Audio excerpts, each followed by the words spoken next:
Uma vez que não é pautado o impeachment do ministro Alexandre de Moraes no Senado, uma vez que o presidente da Câmara não pauta uma anistia, eles estão entrando no radar das autoridades americanas. As pessoas que estão em posição de poder têm responsabilidades e estão sendo observadas pelas autoridades americanas. Todos eles estão no radar. Ou seja, Eduardo Bolsonaro, Mariana, continua aí nos Estados Unidos espalhando ameaças, agora incluindo Davi Alcolumbre, incluindo Hugo Mota. Existem informações, você mesma já trouxe aqui, sobre a possibilidade de sanções à esposa do ministro Alexandre de Moraes. Queria que você nos atualizasse um pouquinho sobre isso também, sentindo um pouco da temperatura por aí. Exatamente isso, Mauro. Como a gente vê, o Eduardo Bolsonaro, nessa entrevista à Bela Megali, ele tem se mantido coerente na forma de atuação dele. É exatamente isso que ele tem feito há meses e que a gente tem reportado aqui em detalhes, né? Eu lembro, inclusive, que em março eu fiz uma entrevista com ele em que eu questionava sobre a questão das tarifas e o fato de ele ser deputado pelo estado de São Paulo, que, portanto, sofreria duramente esse tipo de sanção, né? Pela questão dos produtos do agronegócio, enfim, a própria Embraer. E ele me disse que essa questão de trabalhar contra tarifas, isso era um trabalho para o governo Lula, que ele não tinha nada a ver com isso e que atuava no sentido contrário. Portanto, são meses de atuação aí de campanha por punições ao Brasil, e essas punições, por quê? Porque existe aí uma percepção de que esse seria o caminho para forçar uma anistia ao Jair Bolsonaro e aos seus apoiadores, e com isso, inclusive, viabilizar a própria candidatura presidencial, tanto do Jair quanto do próprio Eduardo, que é também, não esconde que seja aí um postulante, né?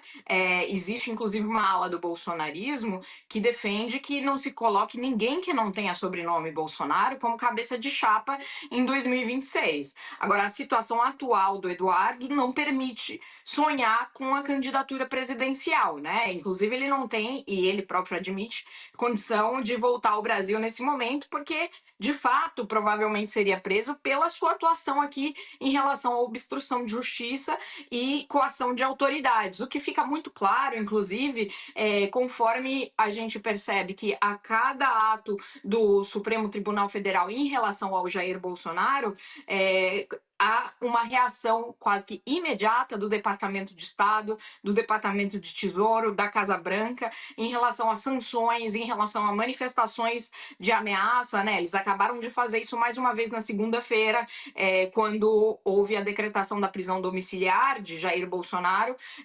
O Departamento de Estado se manifestou horas mais tarde para dizer que puniria não apenas o ministro Alexandre de Moraes, como qualquer um que o auxilie na sua atuação.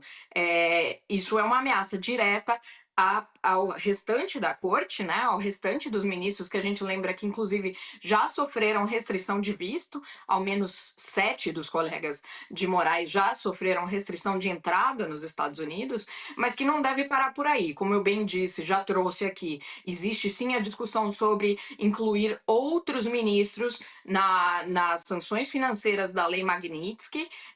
A própria mulher do Alexandre de Moraes também deve vir a ser sancionada nessa mesma lei, como se ela fosse uma operadora financeira do ministro, portanto, seria essa a justificativa jurídica.